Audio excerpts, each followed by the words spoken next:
it's been a really tumultuous week in British politics. At the start of this week, it was really quite scary times. Really, you had violent, sort of far right fascist kind of mobs, if you like. You can't really call them human beings very well, taking to the streets, terrorizing mosques, for example, and attacking refugees in hotels in Rotherham and in Tamworth.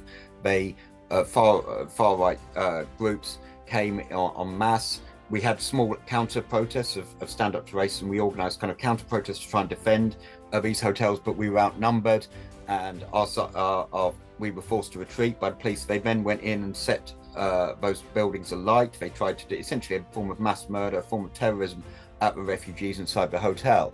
And this was what they were trying to replicate then even further up and down the country in the aftermath.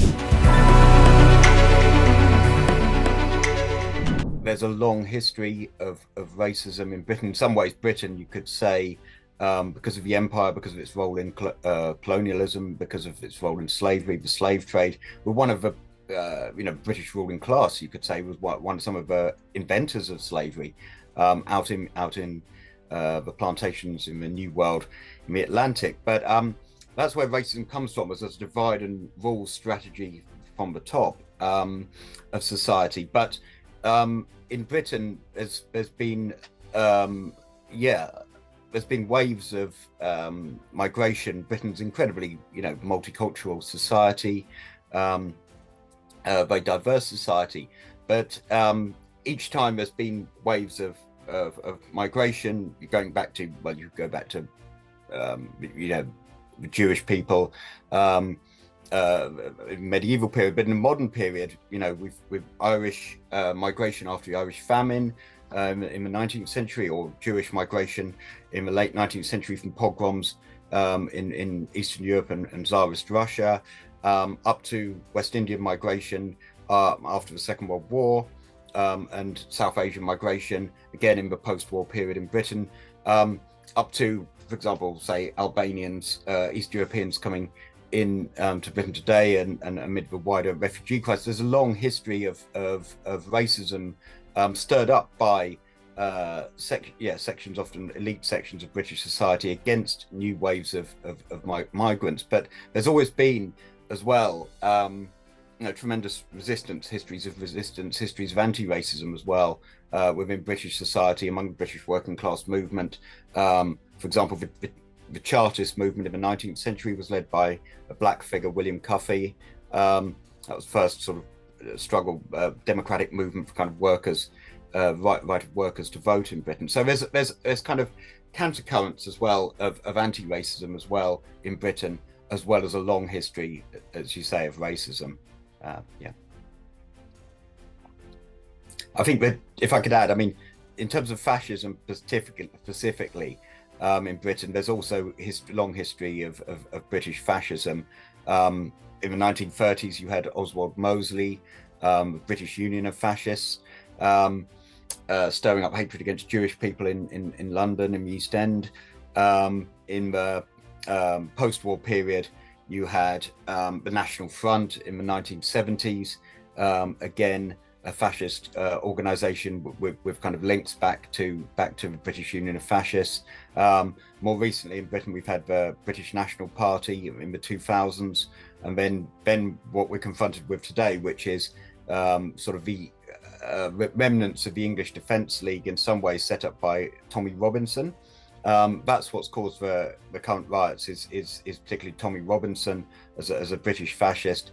But in a climate where we've had racism coming from the Conservative Party, Suella Braverman, former Home Secretary, gave an outrageous speech last year talking about an invasion of migrants coming into Britain, for which she was ultimately was removed from her post. But that had echoes of Enoch Powell's Rivers of Blood speech in 1968.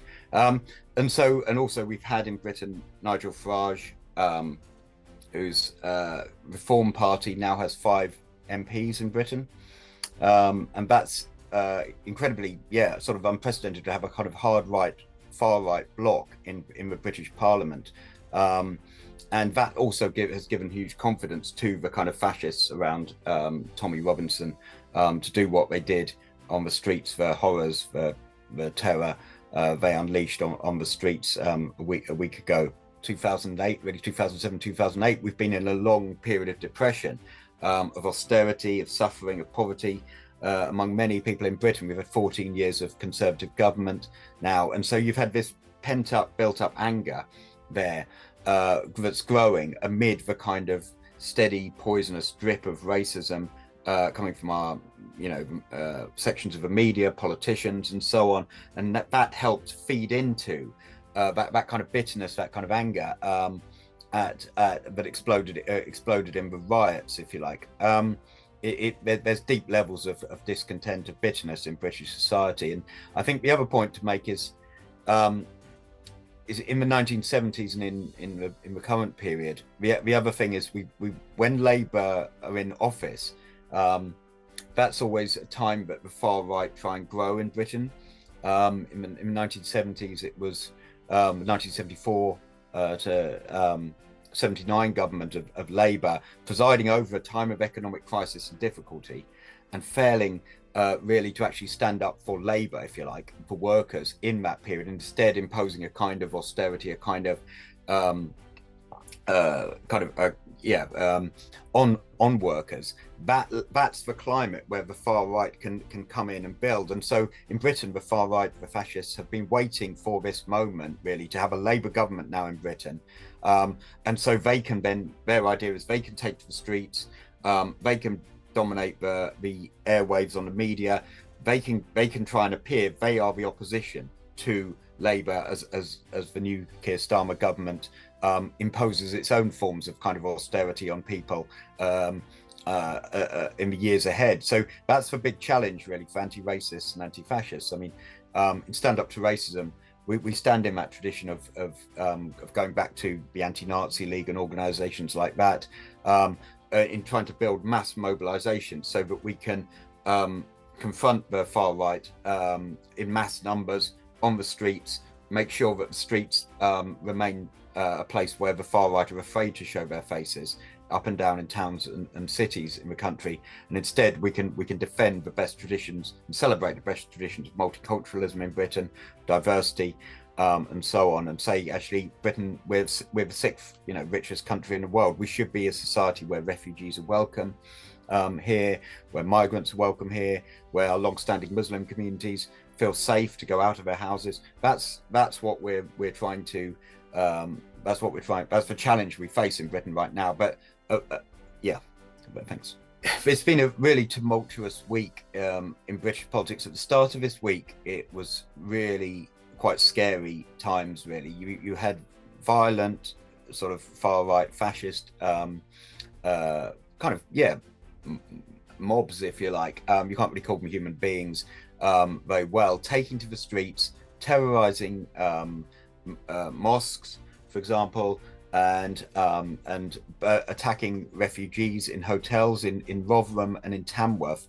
They far right groups came en masse. We had small counter protests of Stand Up to Racism. We organised kind of counter protests to try and defend these hotels, but we were outnumbered, and we were forced to retreat by the police. They then went in and set those buildings alight. They tried to do essentially a form of mass murder, a form of terrorism at the refugees inside the hotel.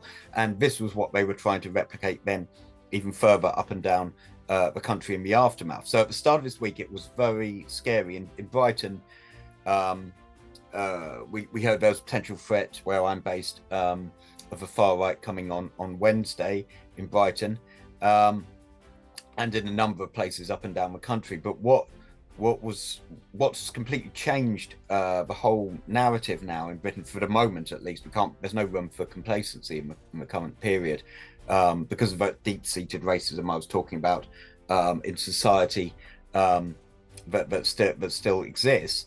But what we managed to do in Brighton, for example, on Wednesday, was mobilise 2,000 people, help mobilise 2,000 people to take to the streets of Brighton. They wanted to attack an immigration lawyer's office that was the threat in the centre of Brighton.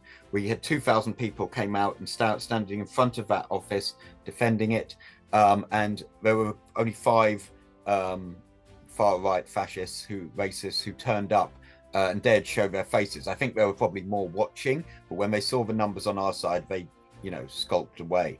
And so that was a really important moment on Wednesday. But Brighton is a very diverse city in Britain. It has a huge LGBT community. We have a very famous Pride that happened the weekend before. So Brighton's a very, very progressive, kind of welcoming place. So on one level, we were always hopeful in Brighton that we would mobilise the numbers, and that we would be able to deal with it. But on Friday we had a more worrying situation. There's a small town outside of between Brighton and London called Crawley, which is a place of kind of poverty and deprivation and so on. It's an area where the far right, again, because it's close to London, we didn't know how they were going to come again and attack a Holiday Inn holding refugees. So exactly what they did in Rotherham and Tamworth, they were going to plan to do again in Crawley. And again, we called a big protest, and it was we helped with others, anti-racists, organised a big protest, and we had 500 people came out on Friday night outside the Holiday Inn to defend refugees. And again, only 5 or so fascist racists turned up. So it was again another real victory, won through mass mobilisation. And more importantly, our little victories here have been replicated up and down the country in the last few days. Following Wednesday, where there were counter protests organised by Stand Up to Racism up and down the country. I think 25,000 people nationally mobilised, came to the streets up and down the country and towns to join protests and say, these streets belong to us. It's for refugees are welcome here. It's for far right who are not welcome in our cities and towns. And that has completely changed the whole dynamic of national discourse, at least temporarily. Yesterday, in London, up and down the country, again, Stand Up to Racism organised huge protests in towns and cities. The Labour Party, now in government, the Labour government, has, its approach to dealing with the far right terrorism on the streets has been very much one of a kind of law and order approach of basically giving the police the powers they need to prosecute. And they've arrested 700 of far right activists and racists, and they're now beginning to prosecute them at rapid speed. So their approach of the Labour government is really, and Keir Starmer is really one of leave it to the police to deal with this. They've got the powers. We're now prosecuting them, and it's that they would say that's push back the far right, a kind of legal route. I think the problem with that has been, for example, in Crawley, I mentioned a protest just here. The local Labour member of Parliament and the local Labour council said basically to us, please don't come to Crawley, don't protest in Crawley, leave it to the police. That's very much the approach of most of the Labour Party. There's a minority of Labour Party figures, mostly on the left, who've been involved in campaigning with Stand Up to Racism and anti-racist and anti-fascist activity for decades, who have a different approach, who do realise the importance of counter-protest. People like Jeremy Corbyn, former Labour leader, and so on, and others have spoken on many of a counter-protest. But I suppose the official Labour government line is one of very much still of leave it to the police.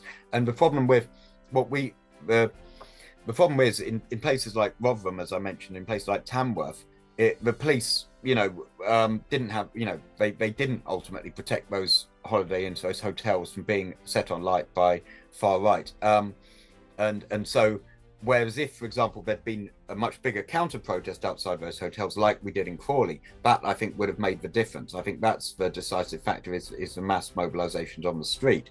I think the other thing about Starmer and the Labour government is I suppose where we would say they would be better is they need to challenge and stand up to the racism in British society, rather than try and not comment on it, or even try and give a kind of legitimacy to it. Rather than, Keir Starmer should be coming out and saying, multiculturalism is the best thing about British society. We're very proud of that multicultural heritage. We're very proud of refugees. We want safe routes for refugees. And instead, you don't get that kind of language, unfortunately, coming from the top, from the Labour government. They're still very concerned to try and not upset voters who may hold racist views around immigration, around asylum, around the refugee crisis and so on. So rather than openly coming out and putting anti-racist arguments, as I mentioned, they're very much just saying this is a law and order issue. This is about thuggery. This is about violence. This is a criminal issue. We're going to deal with using that route, rather than saying, actually, we need to change the whole narrative in Britain around race and migration. There should be no, in my opinion, there should be no Labour MPs now doing kind of dog whistle politics, basically trying to appeal to racist votes by saying we're going to get tough on immigration. We need more immigration controls. We need more border forces. We need raids on so-called illegal immigrants. I think we need a complete change in language, a complete change in tone coming from the Labour Party, the Labour government, Labour Party leadership and the Labour Party government. But what's interesting is, I think, again, just to use the Crawley example, the local MP there has now, he understands the threat. I think a lot of Labour politicians do understand the threat, the danger of the far right, and the need for something. So I think there's potential. Stand Up to Racism has to work with more and more Labour MPs and actually try and push for Labour government to actually be anti-racist, rather than try and be silent on the question or try and balance between racism and anti-racism.